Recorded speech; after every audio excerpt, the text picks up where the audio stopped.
Reflexión querigmática, la meta esperada.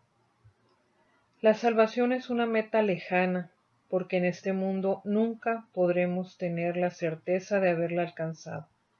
El hecho de considerar ya ganada nuestra salvación podría llevarnos al pecado de presunción, que supone la certeza de la propia salvación, ya sea que se base en los medios humanos o en los divinos.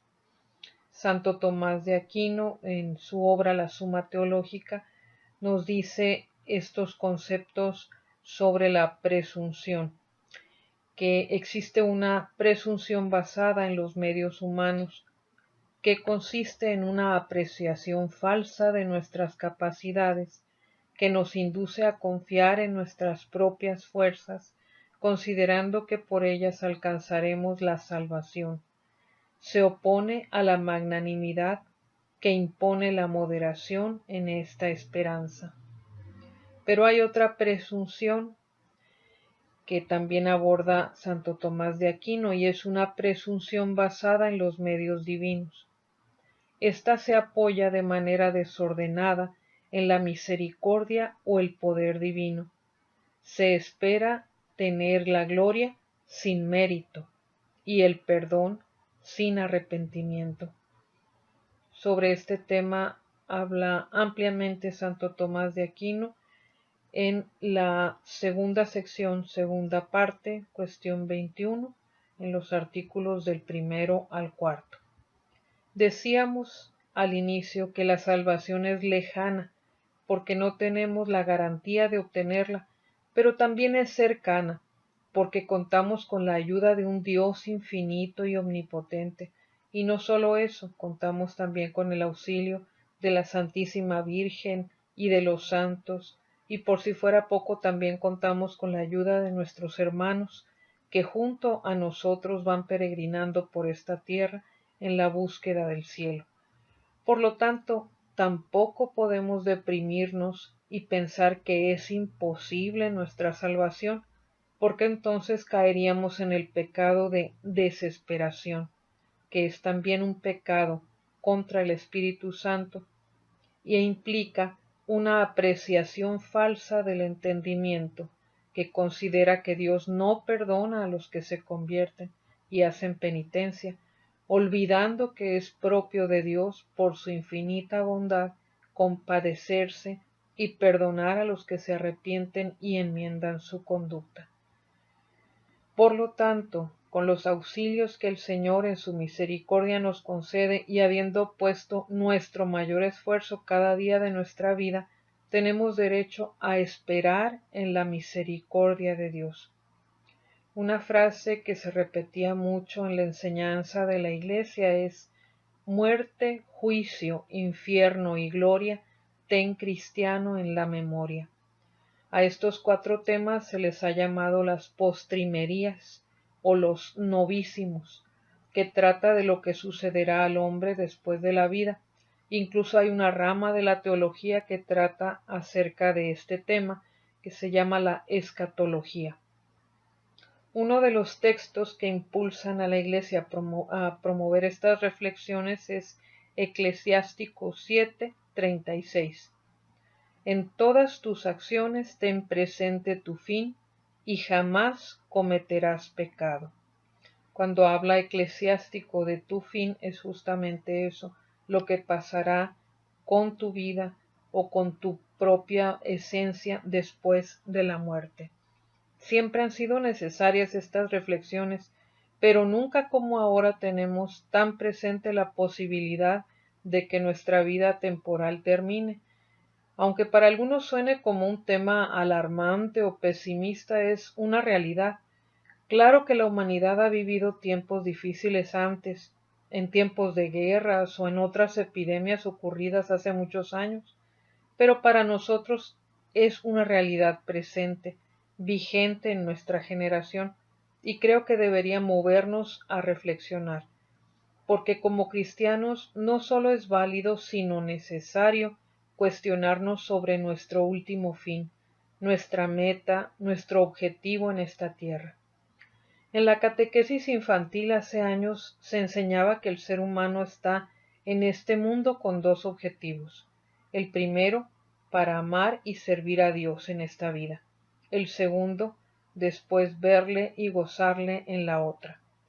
Pero por el bombardeo constante de mensajes externos que nos invitan a centrar nuestra atención en lo agradable de esta tierra, le damos más valor a nuestra materialidad, es decir, damos preponderancia al cuerpo y olvidamos que poseemos un alma inmortal. Y así actuamos, evitando esfuerzos, concediéndole gustos a los sentidos, cultivando el egoísmo. Yo importo y lo demás solo importa si me importa a mí. Esto no solo se ha practicado, sino se ha cultivado, se ha enseñado, y en consecuencia vivimos teniendo como regla o como norma a seguir aquella que nos marque nuestros deseos o nuestros instintos. Podría decir como los animalitos, pero quizás ofendería a los animales, porque a ellos el instinto los lleva a conservar su vida, a preservar la especie, y en el caso de nosotros, los seres humanos, dominados por los sentidos, ni siquiera estas reglas nos guían. En cambio, se practican los pecados capitales como la gula, la pereza, la ira, la soberbia, la lujuria, la envidia y la avaricia, pecados que nos inducen a cometer otros más, volviéndose una cadena interminable que nos lleva como en una espiral a un abismo cada vez más profundo. El Señor le ha permitido al demonio que nos tiente, y cuenta con un ejército de demonios que siguen sus órdenes. Además, Él es poderoso, es sumamente hábil y superior en fuerza e inteligencia a los seres humanos.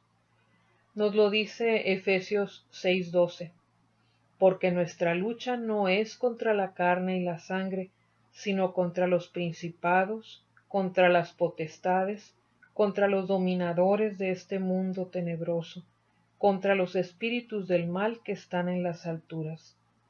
Si esto es así, ¿cómo podríamos entonces nosotros librarnos del influjo del demonio, del influjo del entorno también, de las formas de pensar actuales en donde te piden que pienses en ti y te olvides de los demás, incluso que te olvides de Dios?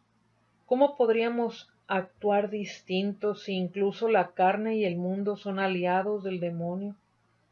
¿Qué pasará entonces con nosotros? ¿No tenemos salida? ¿Necesariamente viviremos sometidos a él? Son muchos los elementos que tenemos en contra para vivir una vida verdaderamente cristiana que pueda como consecuencia conseguir por gracia de Dios la salvación. Pero si Dios quiere nuestra salvación, sabemos que la voluntad de Dios es siempre creadora. En Dios no existe una distancia entre el querer y el hacer. Esto implica entonces que Dios ha hecho que nuestra salvación sea posible. ¿Qué es lo que ha hecho para que sea posible? ¿Acaso habrá hecho muy poco? ¿No fue suficiente que Dios se humillara abandonando el seno de la Santísima Trinidad para encarnarse?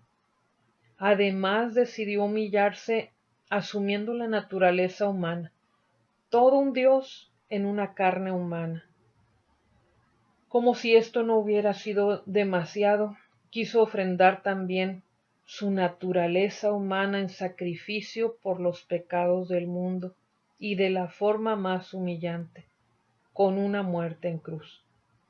Y aun habiéndole restituido al Padre, el Padre al Señor Jesucristo su gloria después de la resurrección, el Señor Jesús decide quedarse en medio de nosotros, esta humanidad que lo ignoró y que aún lo sigue ignorando.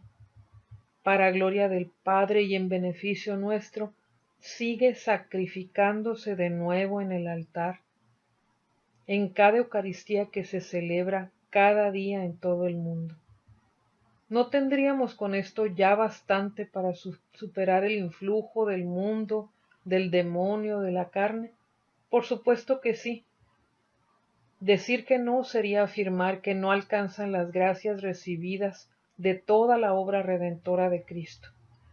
Pero ni siquiera ahí se detuvo Dios en su generosidad.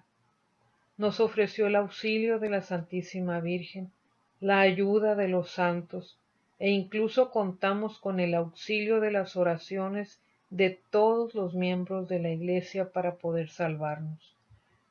¿Qué puede entonces impedir nuestra salvación?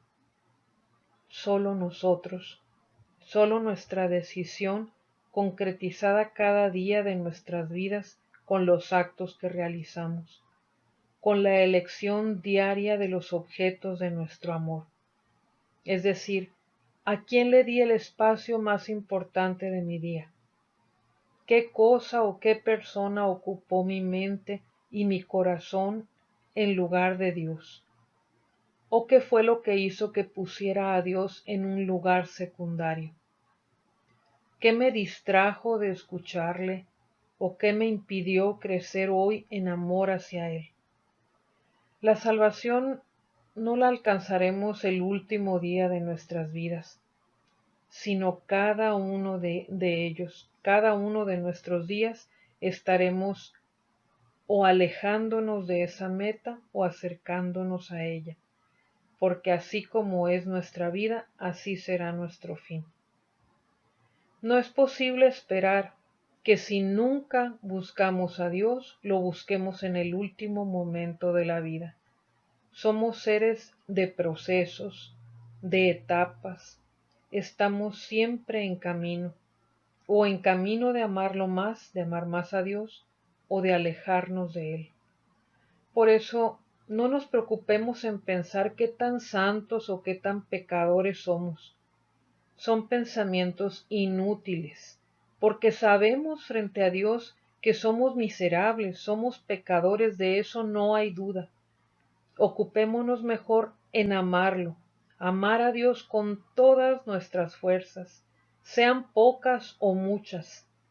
Intentemos cada día estar más cerca de su corazón, amarlo más, y después de eso, lo demás no tendrá importancia, porque incluso el verdadero amor al prójimo será consecuencia de amar a Dios. Que si alcanzaremos o no la meta, no lo sé, pero sí sé que podemos, y podemos porque Dios nos ha dado los medios, no solo los suficientes, sino sobreabundantes medios para alcanzar la salvación. El resto ya no depende de Él, sino solo de ti, de mí, de cada uno. De nuestra respuesta dependerá nuestro destino. Tengamos entonces una esperanza firme, no en nuestras fuerzas, ni tampoco esperemos ciegamente en los auxilios divinos sin que nosotros movamos un dedo. Tengamos una esperanza firme en que Dios es fiel y misericordioso y su asistencia jamás nos faltará si nosotros nos decidimos a amarlo, si nosotros queremos seguir caminando a su lado. Como un acto de fe, digámosle con el himno litúrgico: pues busco, debo encontrar, pues llamo, débenme abrir, pues pido, me deben dar, pues amo, débenme amar, aquel que me hizo vivir. Calla, un día me hablará, pasa, no lejos irá, me pone a prueba, soy fiel, pasa, no lejos irá, pues tiene alas mi alma y va volando detrás de él. Es poderoso, mas no podrá mi amor esquivar. Invisible se volvió, mas ojos de lince yo tengo y le habré de mirar. Alma, sigue hasta el final, en pos del bien de los bienes, y consuélate en tu mal, pensando con fe total, le buscas, es que lo tienes. Que el Señor nos dé la claridad de mente para elegirlo a Él cada día de nuestras vidas, y una voluntad fuerte para mantenernos en esa elección mientras dure nuestra vida. Te lo pedimos por intercesión de la Santísima Virgen María.